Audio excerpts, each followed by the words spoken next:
Okay, guys, the Linux is installed now. Let's check the Linux. UEFI.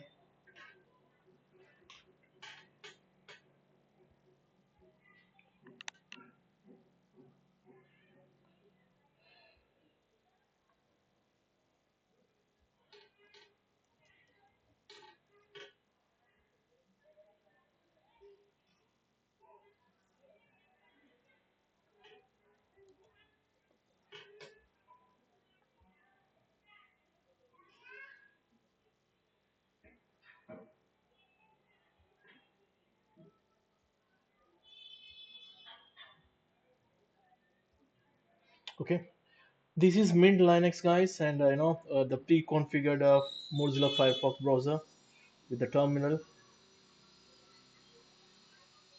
Okay, so whenever you see the let me maximize this. Give me a minute. Zoom in, zoom in, zoom in. Yeah. Whenever you see the dollar sign, that is a normal user. Whenever you see a hash sign, something like that is the admin user. So these two users are very much important in Linux. Okay, the GUI, right? So you're again, this is a XFCE version. This is a minimal Linux, and you have your favorite app. Only this many apps are installed. Your task manager, same like Windows. Okay, and you have your system settings. These are again another settings. Office, multimedia, internet, one browser, and some torrent and everything. Graphics.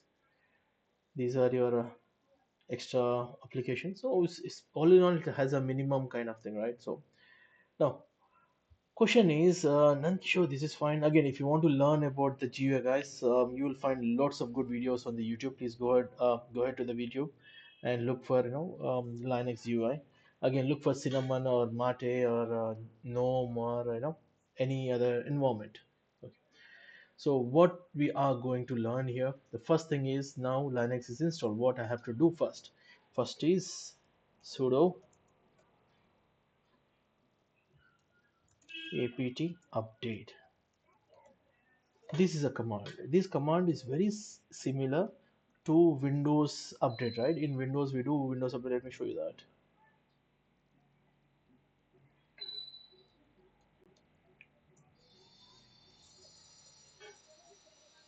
The Windows update, check for Windows update. It will go to the Microsoft website and it will fetch whether there are any updates available or not. If they are available, it will prompt you to install. Okay, it will say download and install.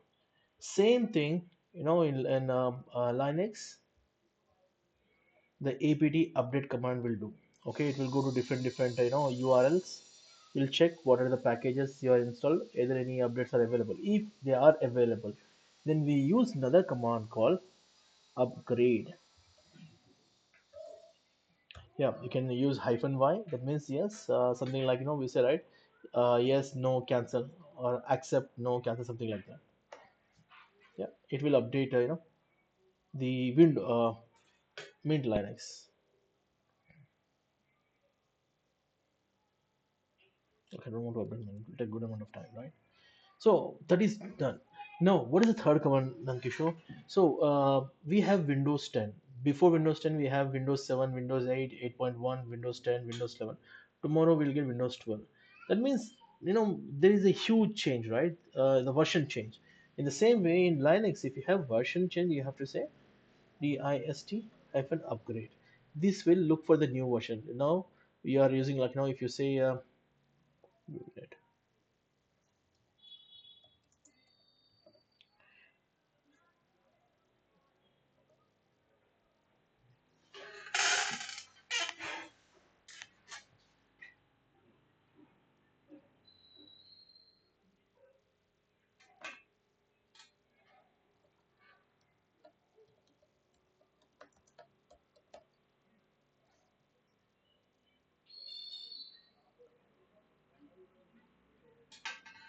was it LSB? Just need to, should be underscore or hyphen. I'm just checking, guys. Yeah. So we are using, Mint Linux 21.1, right? Tomorrow we will get Mint Linux 22. In that case, we use this particular command. It's just the command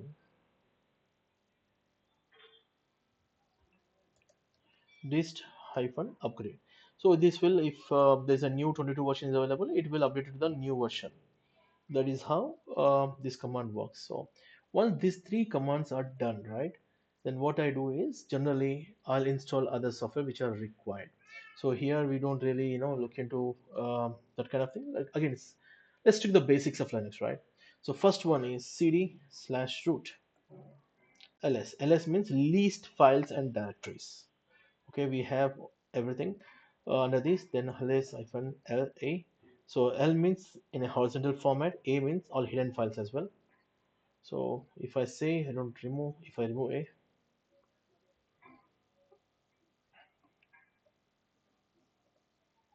okay. See guys, again we have been boot, CD-ROM, all these folders, right? We discuss Linux file system. So the same one, if you have configuration, you have to look into this. All the users are created on this folder, and bin is what the commands, normal user commands. Boot is for bootable files. OPT is for third party, software installed in this particular directory. And sbin is for super user. There's a root commands. Then temp is for temporary files.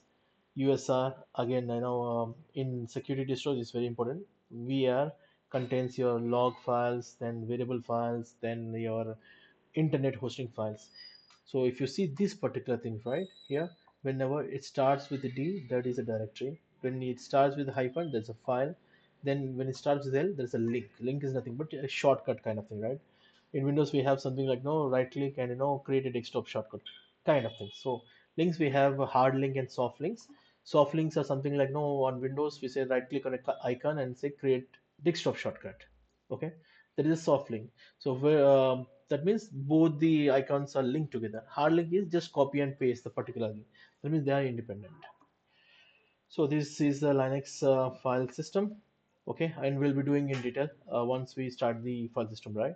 So number one, first and foremost, we have to do the software management. For installation of software, we use a command called apt.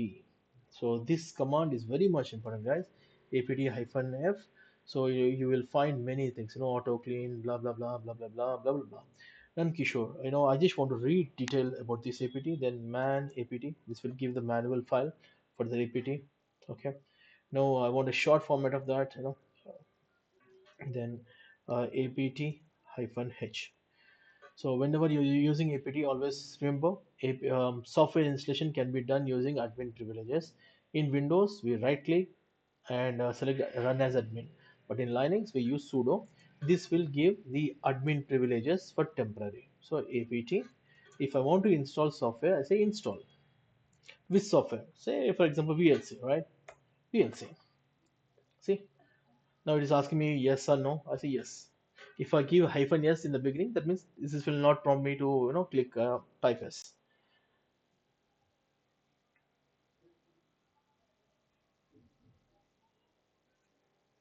I really don't know, man. My system, internet or system is really slow today.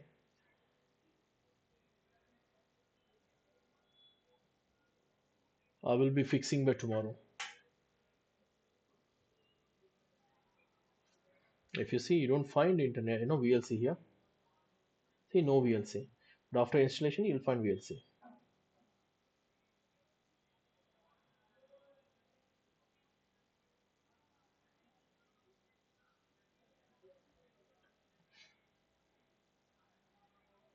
Okay. For software installation, right? In Windows, we have GUI installation as well as command line installation. That means using CD prompt also, you can go to the particular directory and you can say slash install something like that. It will install. Even GUI is something like double click. But in Linux, we have a software store. They call it as software center. Don't know whether this XFCE is having software. Yeah, software manager, not manager. Should be a software center. Let me check. We have any software center?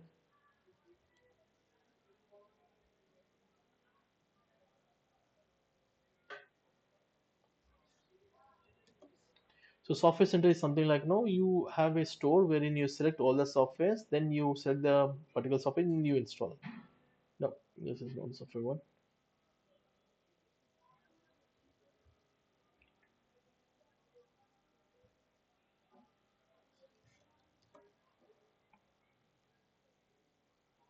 No, guys, we don't have that in the XFCE version, but in many of the other versions, we do have. Now let's see whether VLC is installed. Yeah, you can see VLC. Now I want to remove VLC. It's the same command, right? Instead of install, we type remove VLC. So when we remove VLC, right? Whenever any software installed, it might be Windows or Linux, along with the software, some dependency files will also get installed. Now VLC is done,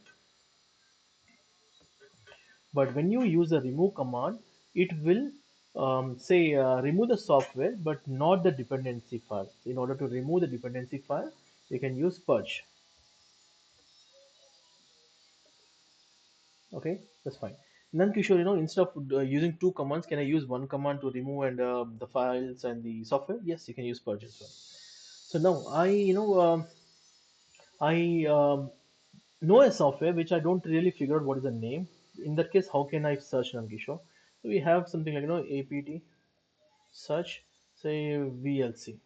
Okay, it will search for all the different kind of VLC we have. In that case, you look for what software you want and install that. So that is software thing. Now, Nankishore, what are the software installed on my system? If I go to Windows, right? If I click on all programs, it will give me all the programs. But in Linux, how it is? Okay, the same sudo apt list. It will give you all the softwares which are installed on your system. It's a huge one, but yes, again I told you, right? Everything is a file, so it will give you all the files. Now this is something like you need to check, and it is a little bit of pain. I'll show you another easy way wherein you can uninstall the software. So this is some of the things for software installation. We have install software, uninstall. We removed the dependency file. We don't know software name. We check with three letters or two letters. Then what are the softwares we have installed here. We have seen that as well. Again, guys, we have apt hyphen h. This is a very good kind of thing. Just go and see what things, what are these things, how to install. Have checked with the least least install purge, and again deb, I'll discuss deb in a minute. And again we have something like apt clean, sudo apt clean. So this will remove the temporary file, guys. In the same way we have apt auto clean, I think. Auto clean, yeah. It will remove the absolute the old files and the dependency files. So these two commands we can clear off the temp from the the Linux. So this is all about your software management. Now discuss about the file system, right? So files again, files and directories. Let me install a software, sudo apt install gedit. Okay guys, notepad, right? Editors. So in Windows we have Notepad. In Linux, we have VI editor, Nano editor, G editor. There are many. Even from Windows there are many, but mostly I use Notepad++. Even I can install Notepad++ on Linux. But G edit is something like again I use a lot. Sorry. Okay. This is a G edit. So when as I told you, whenever you install Linux, everything will be installed under the root. What is this one?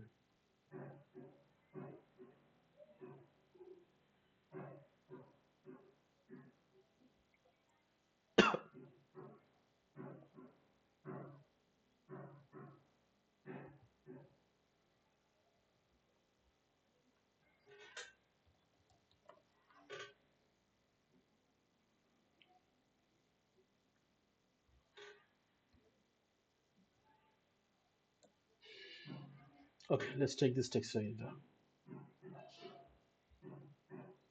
Okay, all the softwares are under installed under root. As I told you, we have slash slash boot. Okay, in the same way we have slash bin. Okay, these are all different folders, guys. As I told you, the folder start the folder start with D, nothing but directory. When you see hyphen, there is nothing but files. So even the folder and files, they have three types of permissions: X, Okay, X and X.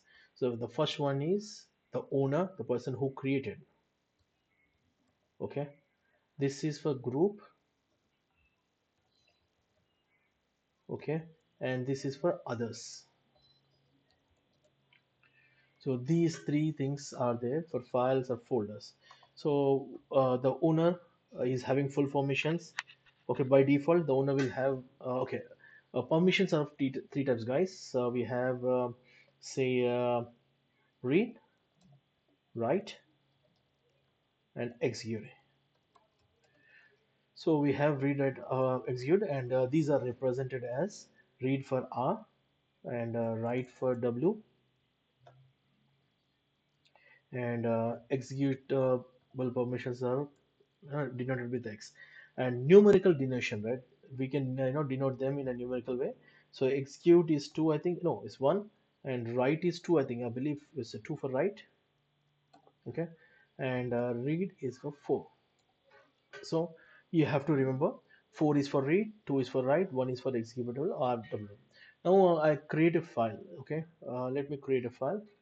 So pwd, okay, present working directory, control C. Oh, okay, cd slash home. Okay, under home I have a user called eagle. Cd, guys, you can use tab to complete that sentence, right? So again we have desktop, document, download, everything, right? So let me create a folder file on desktop. Okay, for creating a file I use a command called cat and say none.txt. So I'm creating come on, man.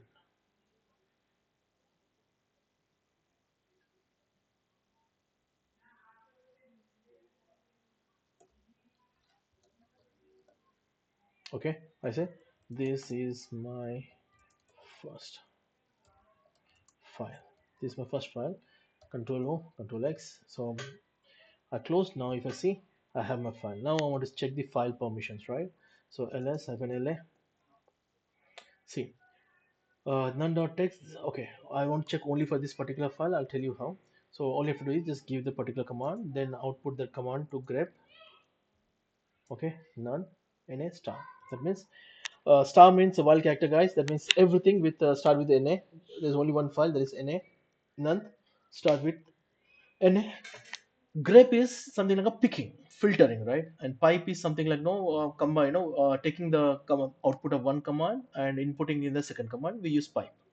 And grep is a filter. So basically what I'm doing is take the output of this command, filter the file na. So that means na star.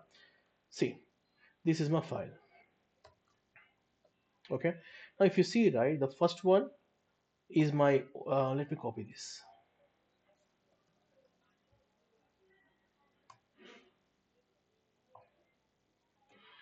I'll go to the text folder. I'll paste this. Okay, the first three things are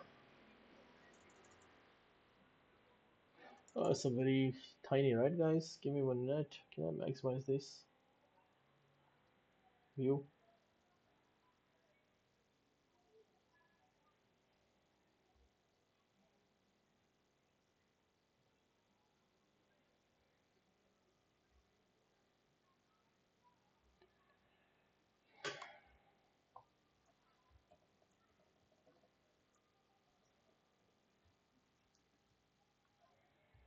Okay, I cannot do this, right? Then what I can do?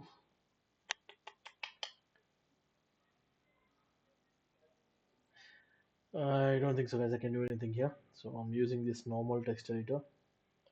So the first three octets, right? Okay, I can do this.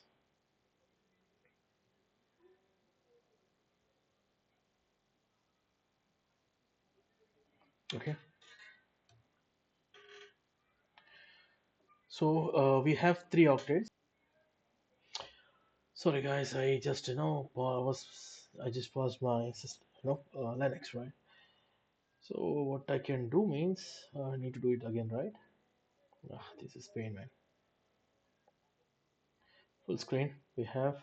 Okay, this is a full screen. The first command, I don't want to go with all the commands, right? History.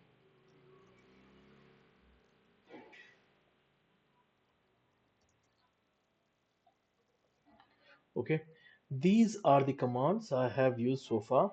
The first command is sudo apt update. This is something like no same like Windows, wherein you will go to the Microsoft site and fetch whether there are any updates available for Windows. Same thing with Linux. Upgrade is something like no you will install the updates. Okay, and username hyphen r, this will give you the kernel information. The same with a lsb underscore release, this will tell you which version of Linux you are using. There's a mint 21. cd is for change directory, ls is for list files. And I have to do again this one. Okay, software management, that means we install the software using the apt command. Sudo we use to elevate our permissions, temporary as a as administrator, as a root.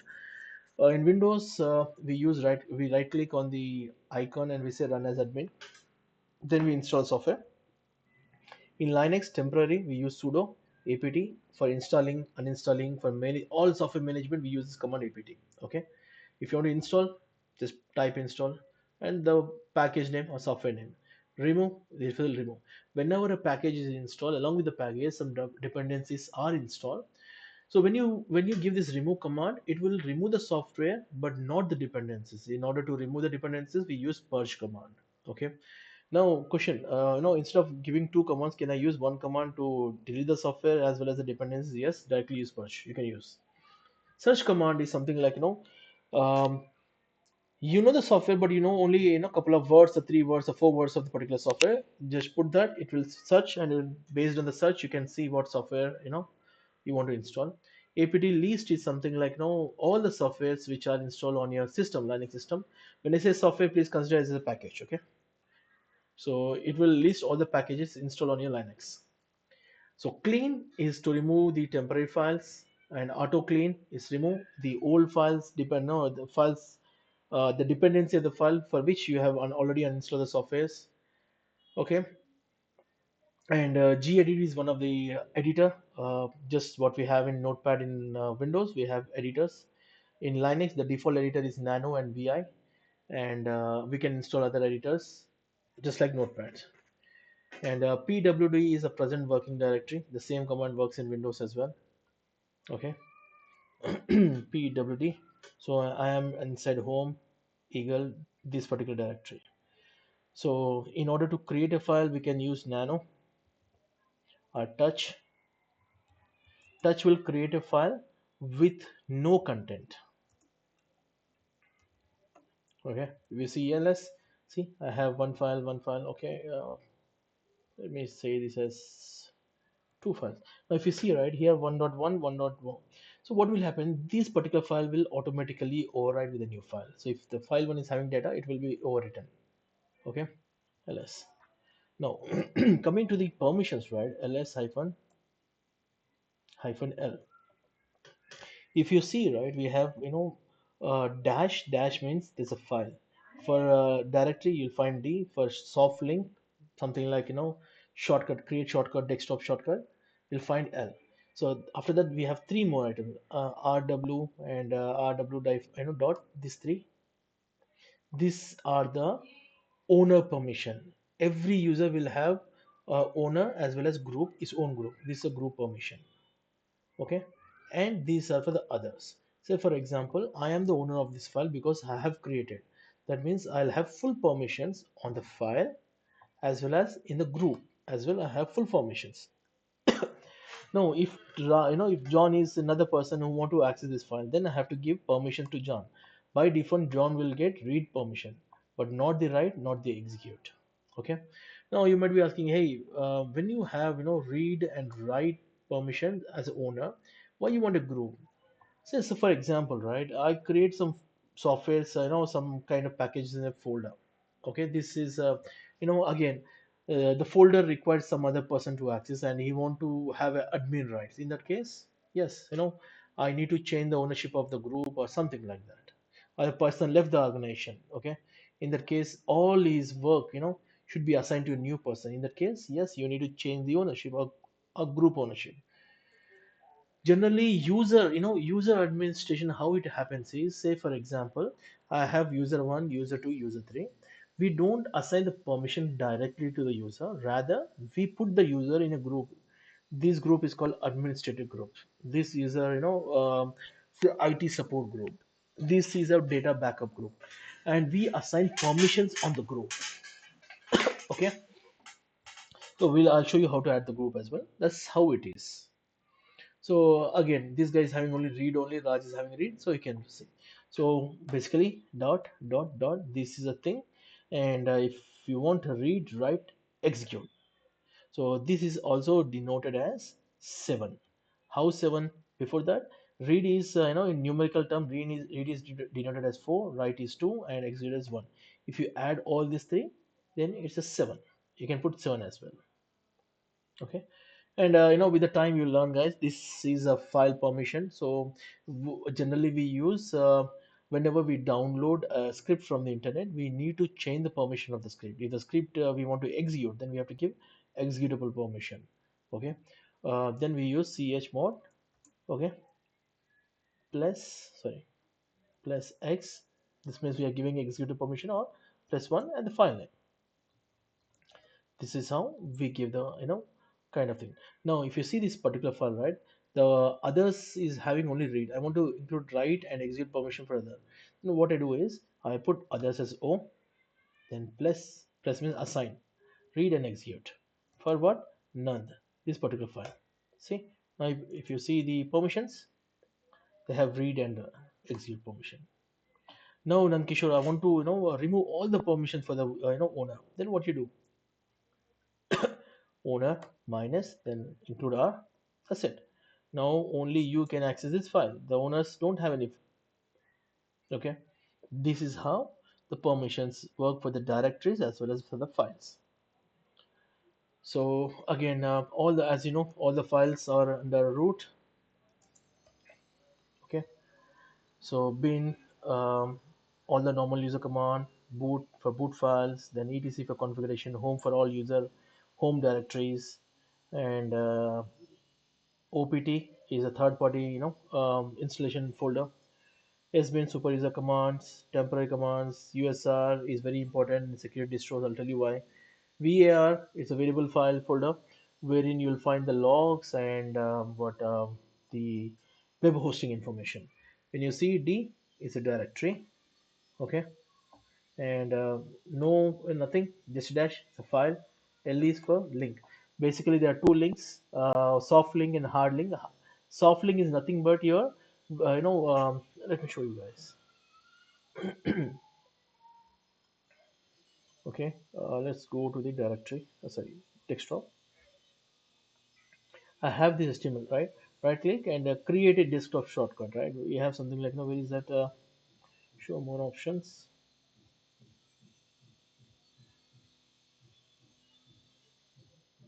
So yeah, create a desktop shortcut. Now whatever changes I do here, the changes will reflect here as well. So those two files are linked. Now if the file, if this particular file contains some information, even say open with notepad, right? Okay, doc type, blah blah blah, static page, title static page, right? I'll put a none, right? Control S. Now change. If I check this particular file, you'll find that none there as well. Show more options. Send. Oh, sorry, we need to open, right? Open with notepad. That's fine. See, none. So they are interconnected. Okay. So there's a soft link, and again, let's delete this soft link. What I do is I copy, I paste. Now this is a copy of that. Now these both are independent of each other. This is nothing but hard link. So what when we use in Linux means, sometimes you download some scripts from the internet and you put the scripts in a slash bin folder and you create a soft link and you put the link on the desktop. Every time you don't want to go to the bin folder and select, right? So from desktop you double click, it will work. That's how it works. So that's about the file permissions, files and folder. Okay guys, in order to create a file, you can use nano and file name, or touch file name. So touch, this will create a file with no content, zero content. Then you have to open, then you have to type. Cat is used for checking, seeing the content of the file. Okay, this is about file permission, file management. Oh, come on, man. Control F. Okay, in order for copy, right? In Windows we have Control C for copy, Control X for paste. In Linux we use Control Shift C shortcut and Control Shift X to clear the windows. Control L to control CLTR plus L to clear the window. Okay, these are some of the commands, guys. And what else we have? Give me a minute.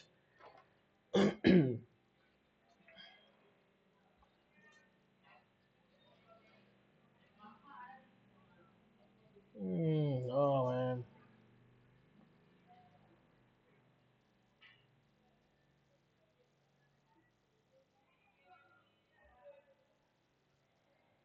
yeah. So what else we have to discuss? Basic commands, right? Okay, we'll discuss basic commands in a minute. We will cover the networking commands.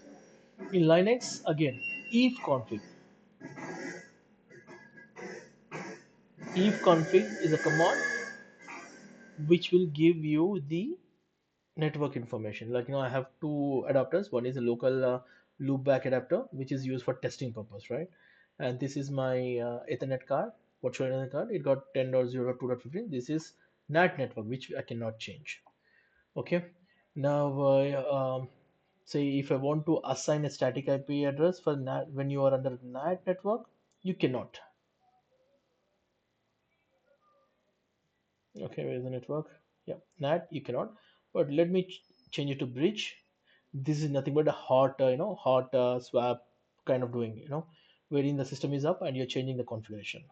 Some configuration you can change, some cannot. Something like if you want to change the CPU or RAM, you cannot. But network, yes.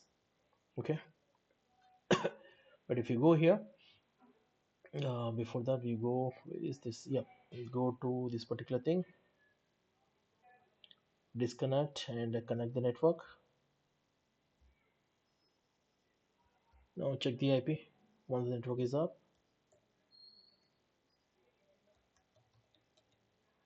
yeah, establish. See, the IP is changed. Now I can change the static IP address. How can I change static IP address? We have two ways. You can do using the GUI. For that, give me a minute. Let me full screen.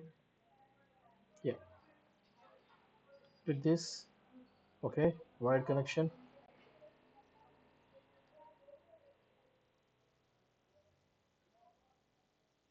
Sorry, edit connection. Right click and edit connection.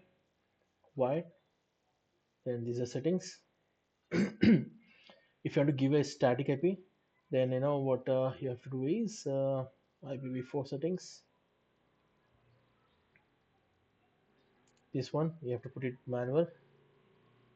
Add 192.168.1.40. Network mask is 25 is fine. Okay, 24, right? That's fine. Okay, that's a type class C network mask. Okay, 192.168.1.1. Gateway means your router IP, guys. So my router IP is this is my router IP. So I gave that one. Now DNS server, I can use Google DNS as 8888. Or if you have an internal DNS server, you can use the server IP as well. Now save. This is fine. All you have to do is sudo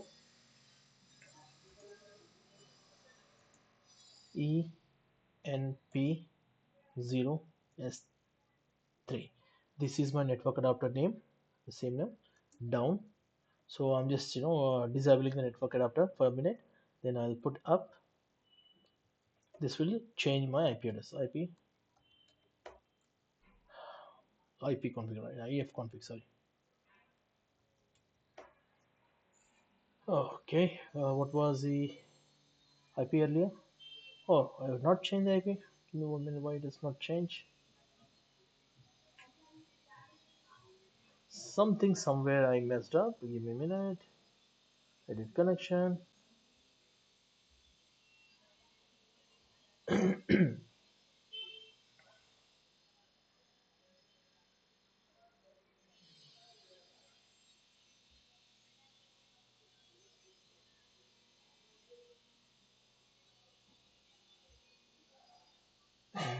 Okay, this is all fine, right? Then why?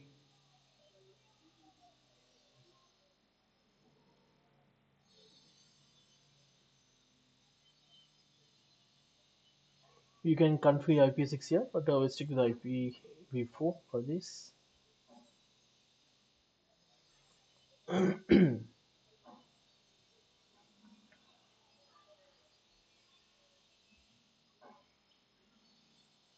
Same this one, wise. I'm doing it in a graphical manner, up, down.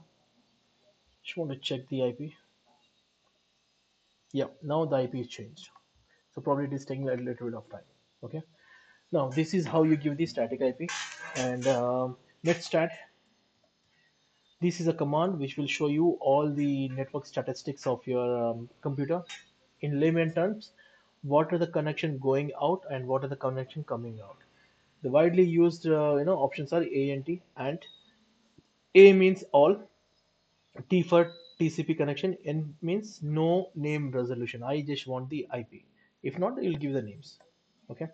So these are the connections which are going from my system to the internet. And when you see established, that means yes, my IP is connected to this particular thing. Probably some kind of websites. Okay. Now, the question is, why do we use this command, Kishore? This is something giving the statistics of our system. Yes, very much true. So what happens is, if a system is corrupted or if system is compromised, malicious software runs, right? In that case, you need to show. If you see, some of the IPs, just copy the IP and look up. Go to the internet, look up IP and check the IP. What is this IP? Is a website? Is a true website or false website? Now I have only few connections, that is fine. But if you have hundreds of connections, then you have to be a bit suspicious. What's happening on my system? So this is one of the command we use. Then ping command is used for checking the connectivity between anything, IP or the domain name. Control C. Then we have what traceroute google.com. Okay. Oh, trace is not installed. That's fine. So this is what guys, in Kali Linux everything is installed, but again you need to make your own distro, right? Security distro, then you have to install everything on your own.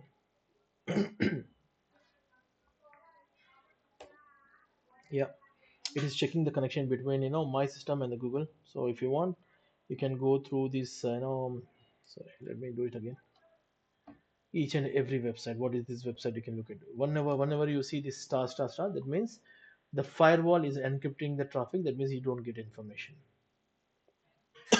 Okay, there's a net command, ns lookup, ns lookup for a particular site, right? Say google.com. This will give you the DNS information of Google in real time. Whenever we are doing an engagement, we need to find, say for example, we are doing engagement for Bank of America. Then we need to know each and every server. We'll discuss the server, what are the purpose of server when we do the network pen testing. Every server we discuss. We discuss DNS, DSCP, file server, SMB server, Active Directory. What are the attacks we are confined to that, and what are the defense mechanism we have. And we have dig, same thing like NSLOOKUP, but it will give you more little bit information. .com. See, so A records, in DNS we have A record which will convert your IP address to name to IP address. Okay, server uptime, server time it will give you, guys. Just 1 minute.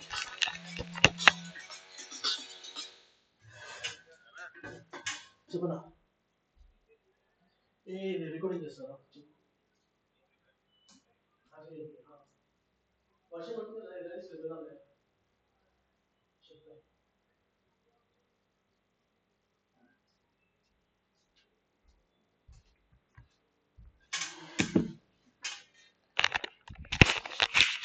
Okay, and again, guys, let me install who is as well. APT.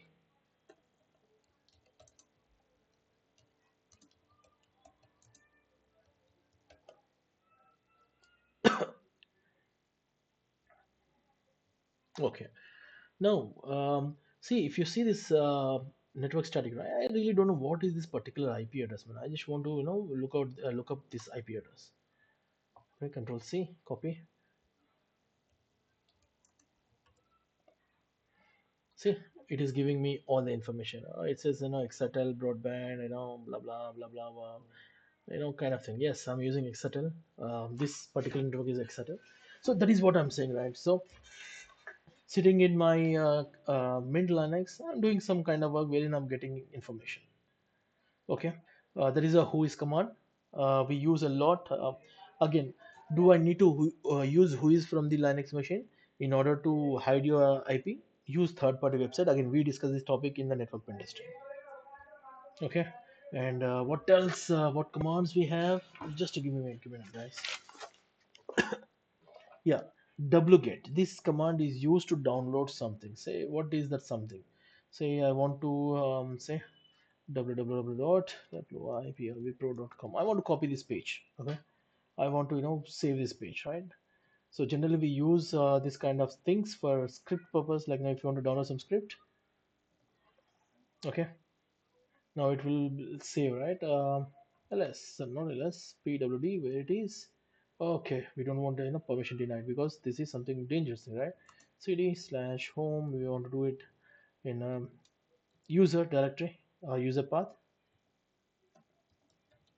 extra.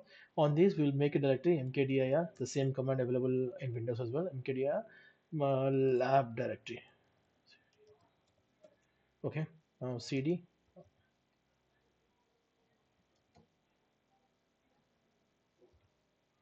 Okay, now I want to download the particular file in that particular directory. See, it is downloading. Now ls, I have my index.html, ls hyphen l will give me the permissions because now I have done, I am the owner of this. To see who has logged in, who am I? I am the eagle, eagle. I'm the owner. And in the same way, we have host. This is for host name. Come on, man. Host name, right? Host name. So my host name is this. I can change the host name. Yes, you can change the host name. So none. Okay. Oh, I need sudo. Sudo. Then I say host name. See, none.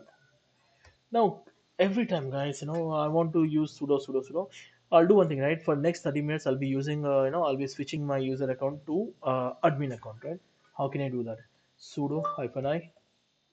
Okay. T over 5. Yeah, that's fine, man. There's a password for that video. Who am I? See, I'm the root. Root means admin in Linux. So the prompt changed to hash. Okay. And if I want to know the date, yeah. And what else we have? ARP. ARP, again, this is a fresh installation. Say, for example, my system is a bit old, say a week old, wherein I communicated with all the systems in my home or in my company. So there are five systems. I'm just sending the files to that five systems, pinging all them. Then all the five system information will be stored here. Their MAC address especially. Okay, so then I can use ARP to see the ARP information. Okay, and what else? Route to check the routing table. Okay, this is a routing table. Again, my fresh system, so you don't find much. So these are some of the commands, guys. Now, again, top 100 commands. I use ChatGPT. You can find that. You can find those. Say, let me do it straight away.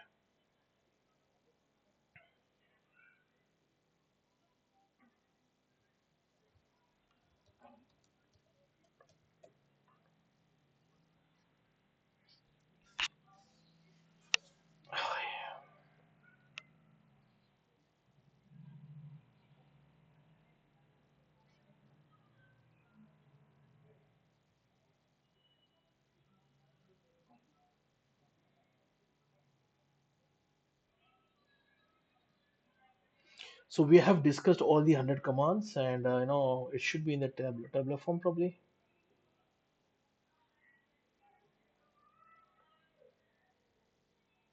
We yeah, these are file system, right? Yeah, these are the 100 commands in Linux. So I showed you, the prompt. Prompt is nothing but put in the description. Yes. Tell me top 100 Linux commands with the description. Put it in tabular form. You'll get all these things. These are some of the commands. So with this we have completed the networking part of Linux. Now next, what? User administration, right? So what we do in user administration means we create user, we delete user, we assign a password, we switch between user. Okay. So here I'll be creating a user with the name Raj1, Raj2, Raj3. Okay. Also we can create a user with lion, tiger, and elephant 3. Okay. User add is a command. Again, you required admin prompt, which I have. User add lion. Okay, created. User add tiger and elephant. Okay, I can use only one. Okay, that's fine. Okay, elephant. So now I have created three users. Now I want to see, like, uh, do I really create the user? Then again I have to go to the what, configuration folder /etc /passwd. This is a password file. You can see all the three users. Okay. Whenever I create a user, now check the, look at this particular format. When you see X, right? X means the password is encrypted. Okay. This is a user ID. User ID is 1001, and this is a group ID 101. And this is a home folder of the user, and this is a bash shell for the user. The same for everyone. Okay. Now, Nankishore, this user don't have any password or having a password. Now I want to change the password for the user. Say Lion, right? Okay. For changing the password, you say passwd, then lion, give the username. Now change the password, whatever password you want. I'll give Lion.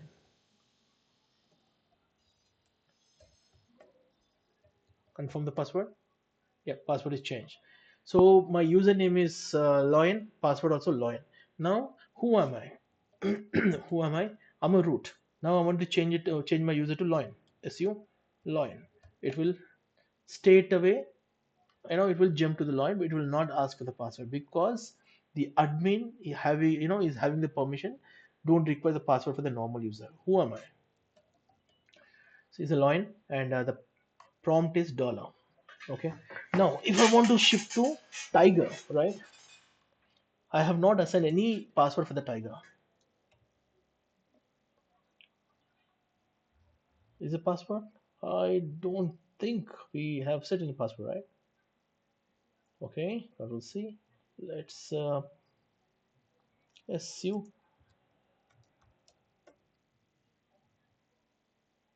No, it's asking for the password. Let me exit. I'll go to the who am I? Let me set the password. Again, PASSWD is. Let me close this terminal. Man. I really don't know what happened in this terminal. Close this terminal. Open another terminal.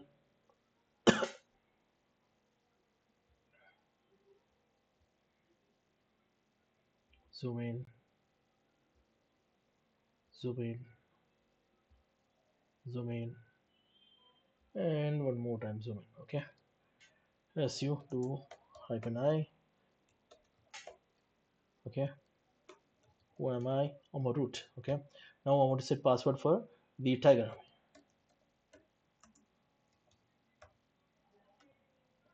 Okay. TIGER Tiger. Confirm the password. Now I don't have password for elephant. Let me check elephant. Yep. Who am I? I'm elephant. So what I mean to say, guys, when you are switching from a high privilege to low privilege, it will not ask you the password. But if you're doing from a lower privilege to high privilege, it will ask password. When you are switching from the same privilege to same privilege, because lion, tiger, and elephant, they are having same permissions. That's a normal user permission. Okay.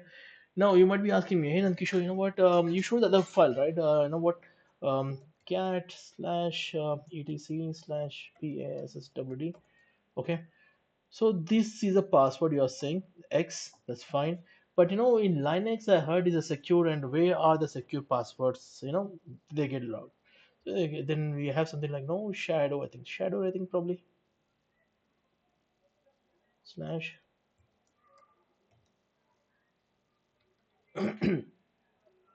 Yeah.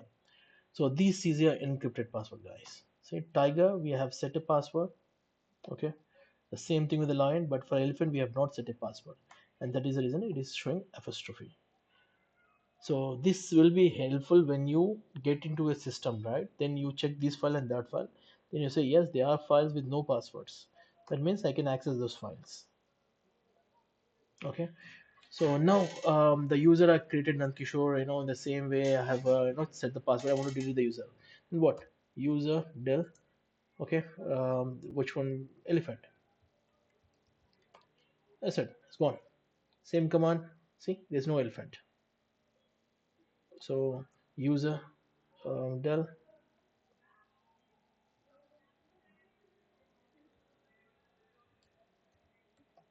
tiger also gone. Let's check. See, no tiger. Same way we check with the password WD file. See, no tiger, no lion.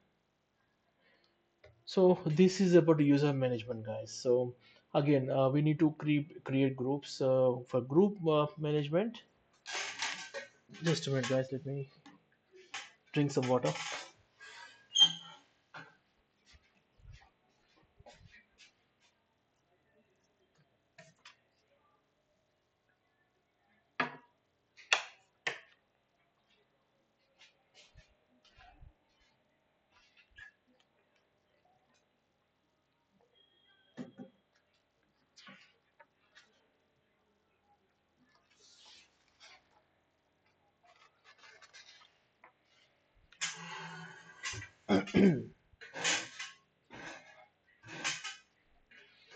For group, again, we need to create a group. So group add.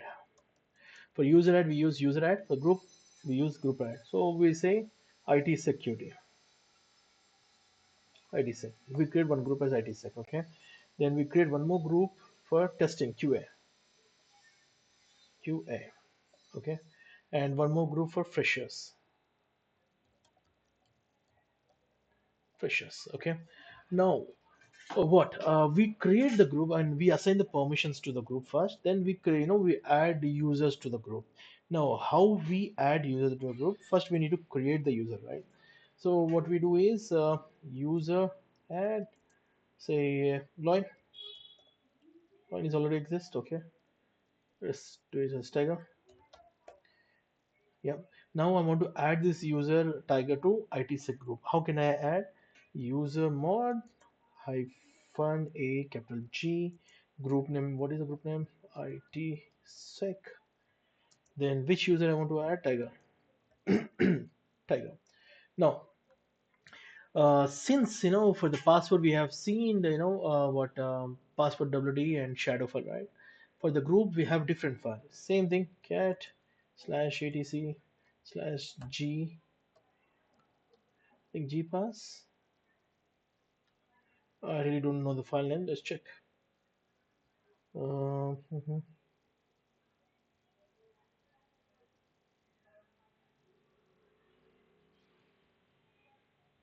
What is this one?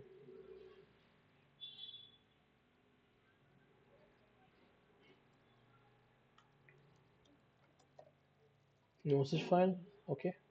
Let's check using this file system etc.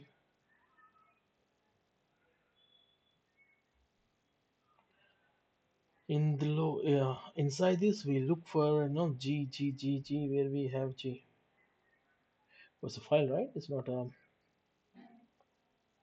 g g. Oh, we have only one g here.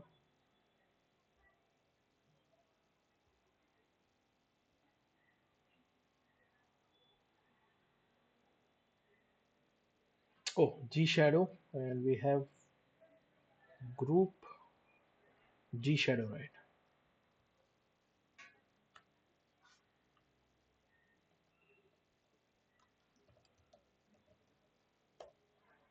See, Tiger is a group. Sorry, we have created ITsec, and that group contain a user called Tiger. So this is how we add users to the group. Now we can assign permissions to the group. Whatever permission. Now, whatever permission you want to read, write, execute, you can assign. So in order to delete the group, what is that group del, right? User del we have, then we have group del, should be group delete, and the group name is ITsec. ls. Okay, let me check that. Yep, it's gone, the group is gone. So this is about the user administration and the group administration. And then what we have processes, man. This is very much important, right? So there are two commands, guys, I want to tell you. One is a top command. It will give you all the process with information, something like we have task manager in Windows, right? So it tell you the CPU, the swap memory, the memory, everything. And these are the processors, and process ID, and who is running which processor. The user, we have only two users, eagle and root. And what are the commands, blah blah blah. This is something, kind of, yes, if you have information, if you know Linux, then it's good. But this is, let's organize in a better manner. We have one more command called htop, which we need to install.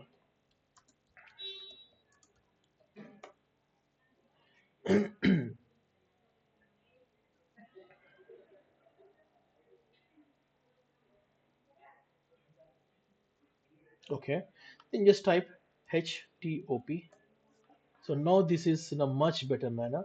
I give four CPUs. We have swap memory. We have 6 gigs of memory. I give. It's using only 1.3, and the time, blah blah blah blah blah blah blah. So this is one way of monitoring the processes.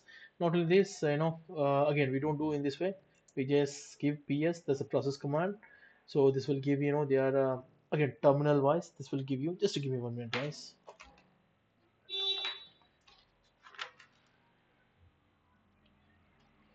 Okay.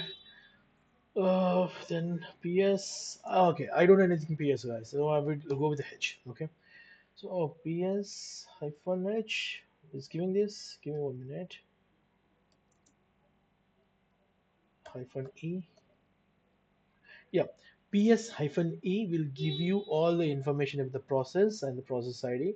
You might be thinking, what exactly this Nankishore. Sometimes the process won't turn off, especially when you are running, right? When you are running the Nessus kind of tool for 1 hour, 2 days, then the process will get hang. In that scenario, you need to look for the process ID. Then you have to kill that process ID.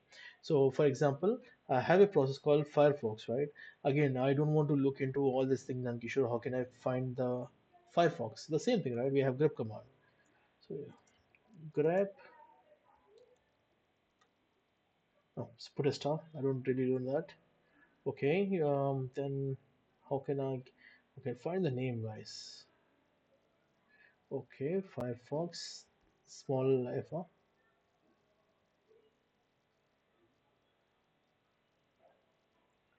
This is something, a big mess, right? I'll do one thing, right? I'll just see, what are the processor running under my username. Process hyphen, I think X, I think. God, no, small x, right? Small x.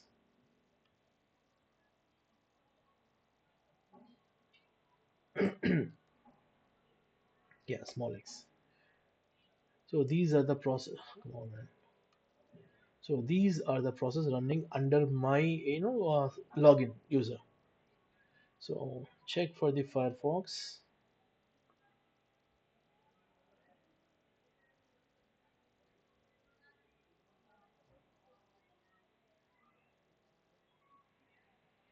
Okay, we have to do manually. Yeah. Okay, let's do this one thing. One thing, guys. The mostly used command under process is AUX. Okay. Then we look for grep and Firefox.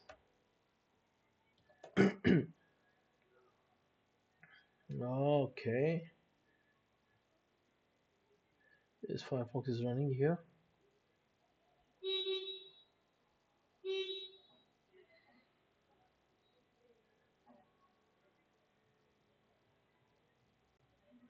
Yeah. So we have two processors, 1646, 1646. Let's delete 1646 and 1706. So in order to kill a processor, hyphen I9, I think. This is for forcefully killing, guys. And what is the process number? 1646, right? 1646. Yeah, see, the Firefox is gone from here.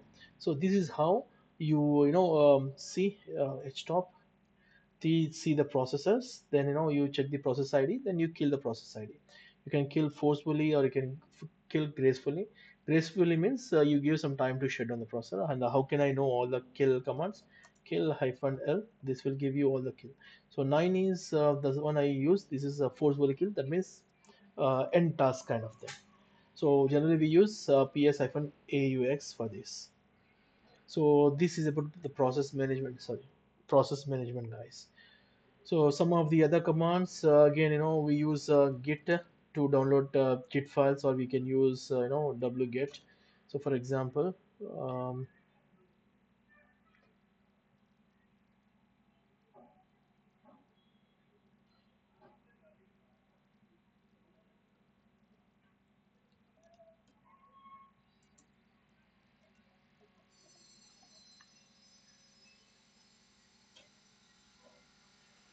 okay, I want to, we use this particular, test SSL script a lot for testing the SSL strength of a site. Let me show you that as well. But I want it from the git, okay?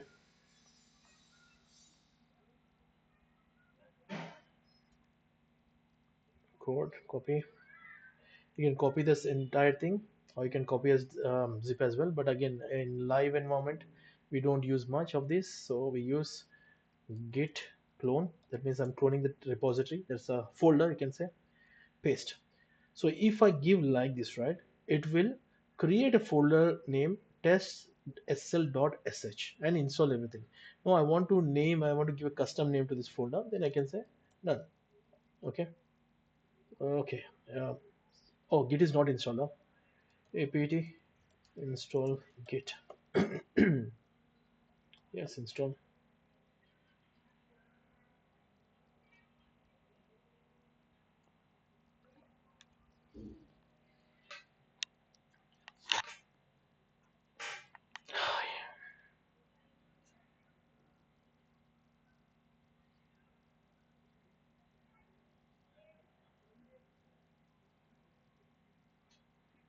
I'll go away from this here.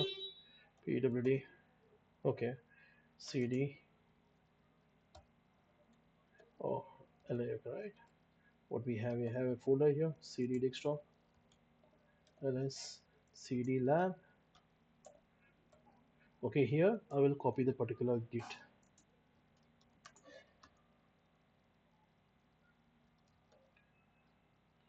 So I want to give a name to the folder. We can use wget or we can use git as well, but generally when you're dealing with the git, just use git clone, guys. Clone the repository.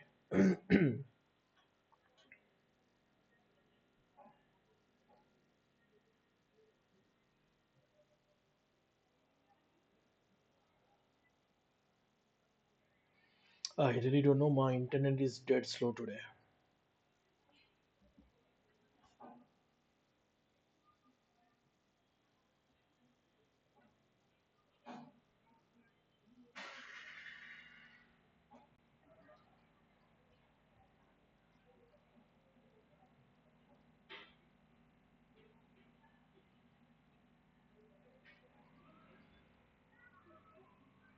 Ah, come on, man. Seriously.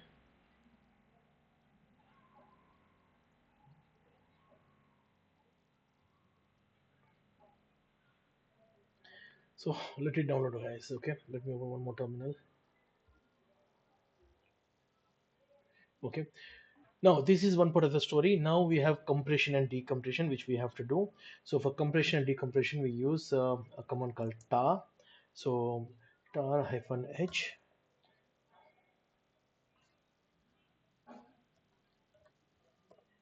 Okay, that's fine, man. Let me tell you. C is for compress, guys. Okay, then X is for extract. And what else we have? V is for verbose and F is for file. So in order, say for example, ls, we have index.th1. Let's compress that. Tr C for compress, V for verbose. I want to see the output on the screen. That's verbose, and we have F file index.tar.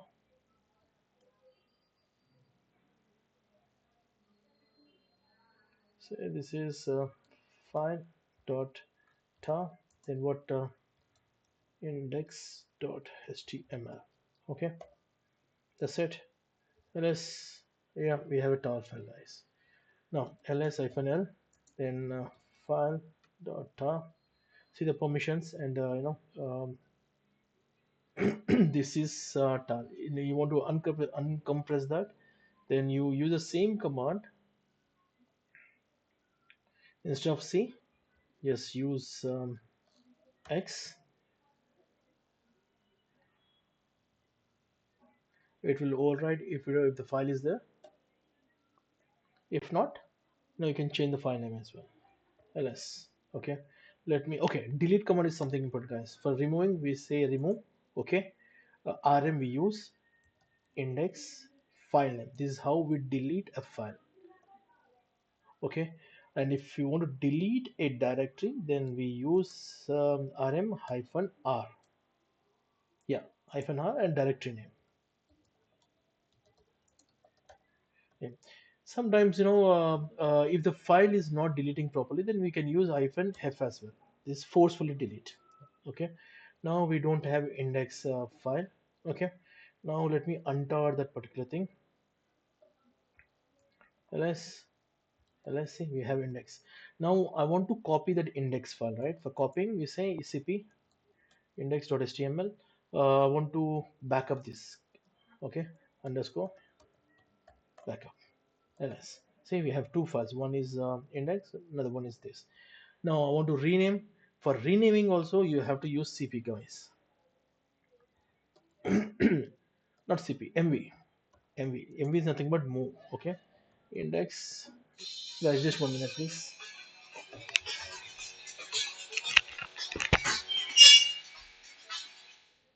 Hello, sir. Right, sir. Is నేను ఆయన డబ్బులు direct.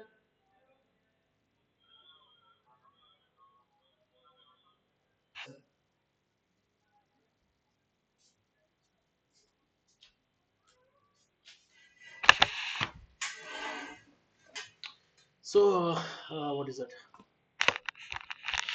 So, index.html to index.html. Now I say htm. Let's see. We have changed the name from html to htm. Okay. I want to move this file from here to another place, other folder. Yes, you can do that. For that, again, we use the same mv command. Okay. Index.htm. Where I want to move. I want to move out of this, laboratory folder. Yeah. Then you have to give the path. Yeah. See, if you go out of this, you'll find that particular file. Index.htm. So this for copying and renaming. Let's see whether it's not downloaded. It's still downloading. And this is strange, man. I really don't know why it is taking good amount of time. So what I mean to say, guys, see,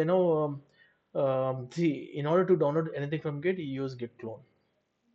Okay. And again, let me cancel this git clone thing, right? So there are some tools, apart from these tools, sometimes what happens is, I'm literally, kind of, say, I have a long day, or okay, guys, few things, right? Let's see. I want to check that index.html backup file. Then I can use cat. Okay, this is my file. But again, see, I want to scroll, right? I don't want to do that, right? Instead of more, that means I want to, go line, page wise. Then I use more command. Okay. No, you know what? Control C, Control. Okay. I want to see top 10 of the lines of the particular thing. Then I can say head.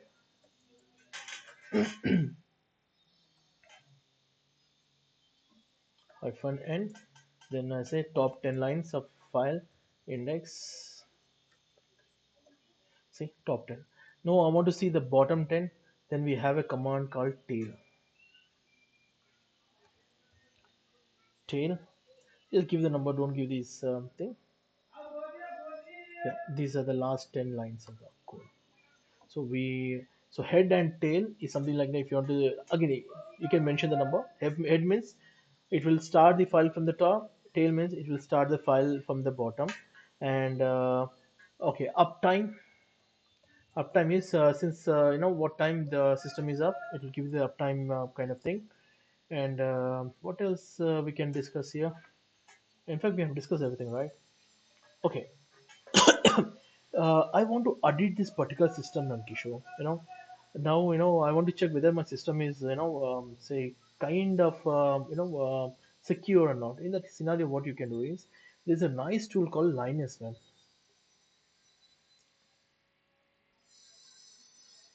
Lynis. I think Lynis. Linux. Yeah, Lynis. This is the tool, and you can download the tool from the GitHub. Again, the entire usage is written here. All you have to do is just copy this GitHub, and this is how you run the Linux. But this is literally taking good amount of time, isn't it? Let's check this. Is it fast or it's slow again? Come on, man.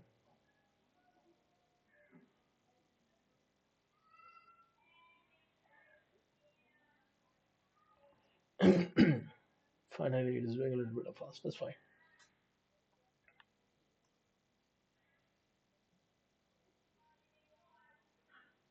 Okay. ls. Okay, I have Linux folder. Ly. So this is a file, guys. Now I need to check the file permission. So this is a file I need to run. So again, it is having executable permission already, if you can see. So all I have to do is, since this particular file is inside, I know I'm inside the same folder, then I can put dot and slash then Linus without any option I'm giving.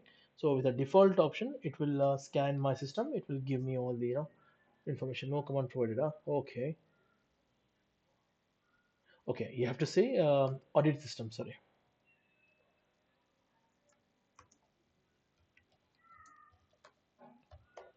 So this will audit my system. It will give me all the information. If my password is not perfect, a weak password, everything it will give you. So basically, what we do is when we say deploy the server, right? Once the firewall, oh yeah, we need to discuss the firewall, guys. I'll be discussing in a minute. Hello,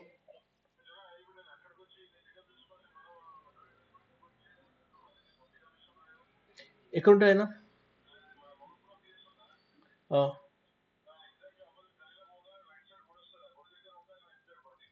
phone number इतना खूब सारे.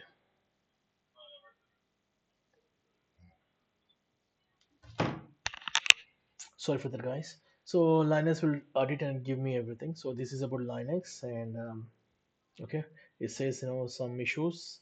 The green is okay, red is danger, and you have orange, which is kind of warning kind of things. So this is about Linux, and yeah, once it is done, you can check this. But again, I will cancel. It take a little bit of time. Then what else we have? We have yeah, I told you, right, the firewall. So Linux, right? Linux do have a firewall, guys. So the firewall is UFW. So we need to install the firewall. Apt install UFW sudo. Okay, to 5. Yeah, it's already installed. That's fine. Now the first and foremost is I want to see the status of firewall. Okay, then we use a command called service status UFW. Okay, guys. If you want to see any kind of service, then you have to give this command as service. If you want to start, then you have to give start, restart, stop, status. It will show me the status. Okay.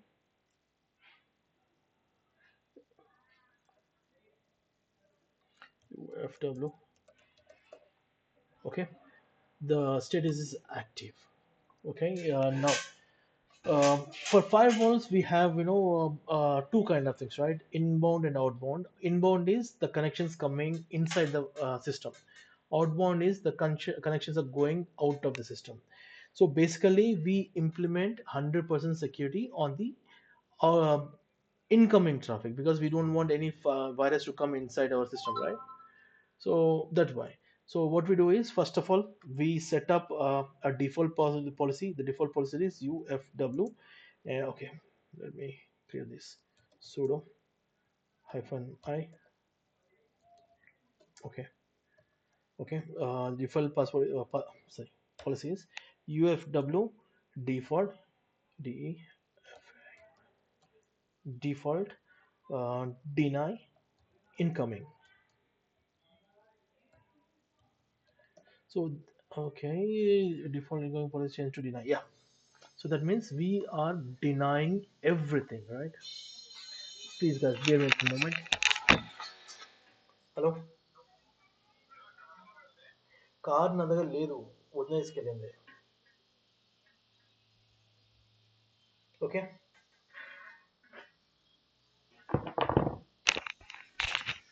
So incoming thing is denied, and again we need to, second one is outgoing connections also we have to deny. Why? Once we completely lock down the system, then we will enable the services what we require. Okay? Deny outbound, outgoing. AGOING. That's it. The outgoing, default, everything is closed now, so nothing can come in, nothing can go out. Now I want to enable, I want to host a server, right? So let's see whether I have any service, server running here. Um, 127.0.0.1. See, nothing is running here. Okay, so let me install a web server, apt.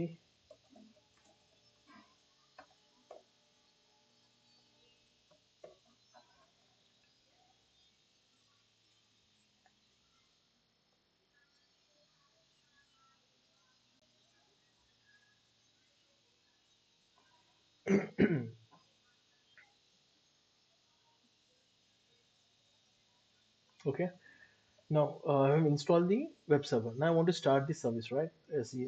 Service start.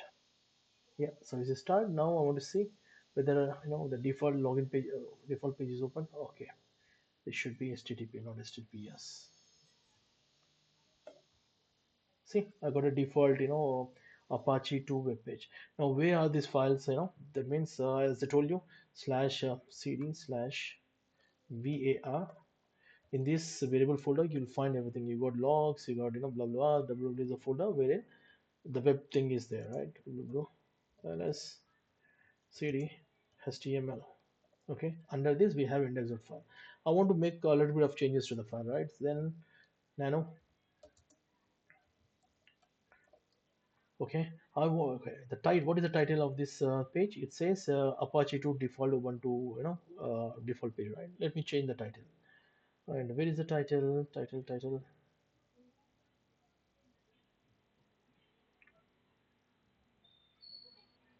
Yeah, this is the title, right? This is fine.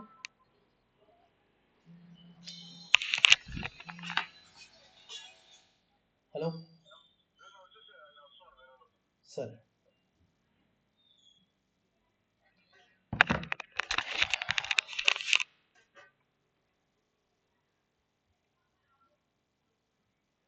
Okay, this is the title. So I'll just put a none in front of this title. Come on, man. Control X.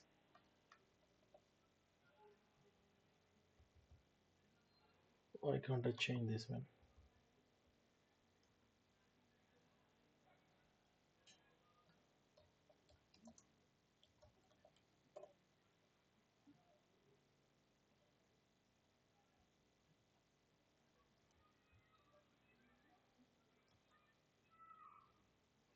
Close.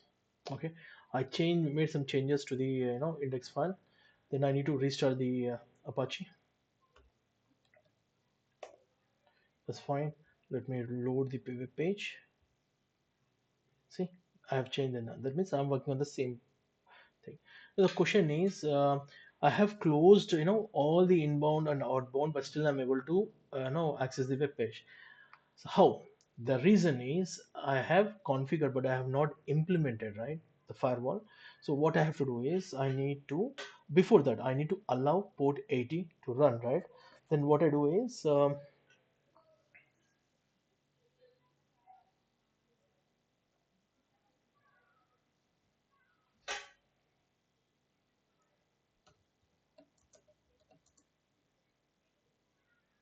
HTTP slash TCP. So this should, yep. So one is for IPv4, another is for IPv6. Now I want to stay say enable the firewall. So how I enable? UFW enable. Now the firewall is enabled. It's active and enabled on your system. Now if you see, only one port is enabled, that is for this. Okay. Now I want to block that one as well. How can I do that? UFW status, but yeah, I want to delete that. So UFW delete one. Okay. Yes, I want to delete two. Yeah, that's fine, guys. That's fine.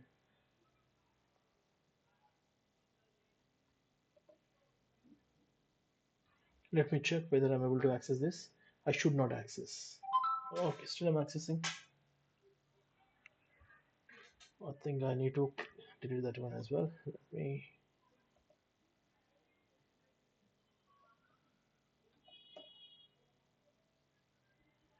Yes. Okay. UFW status. Okay, that's fine. Now I will not accept everything. This is strange, man. How it is? How it is?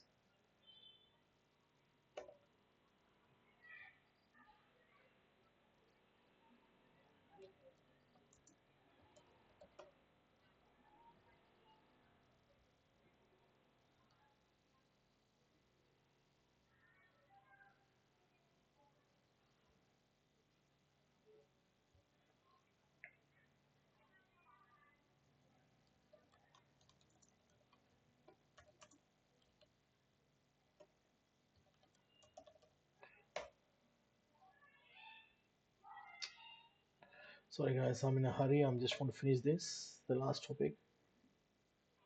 Instead of that, let me do a stop.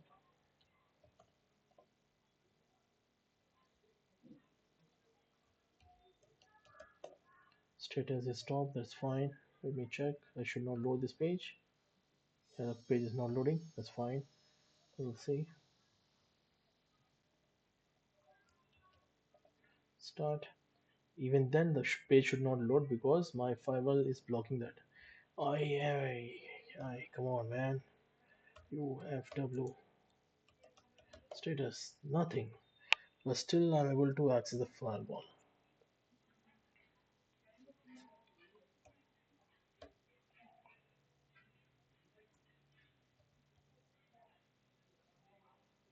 Deny HTTP slash TCP. Okay.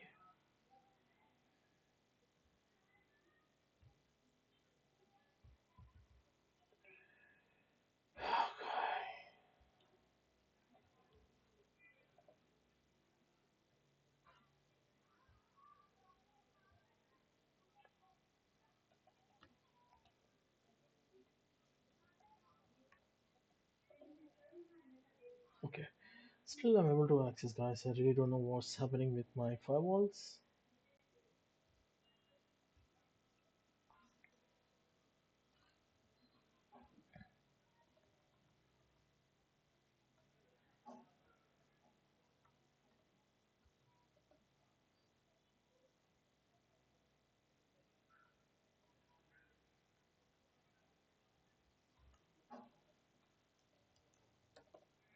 By the way, these rules are called as rules, guys. Okay.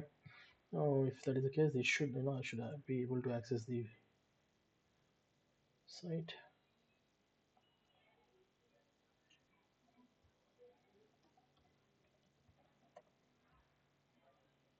Yep. Oh, let me. This is disabled, right? Let me enable. So that means you need to configure the firewall, then you need to enable the firewall. So then let me check the status. Yeah, deny, deny, deny. Then it should not, right? It should not try. Come on, man. This is okay. If config, oh, 40, right? Let me ping this particular system from my host system.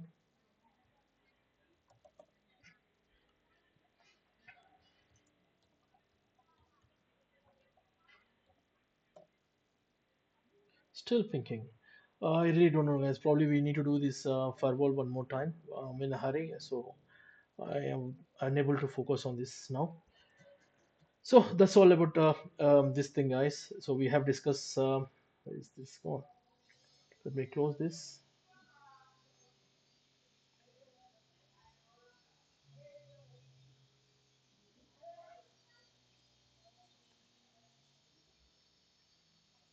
Power off. Okay, that's fine. Let me close this as well. This fine. This also fine. Yeah.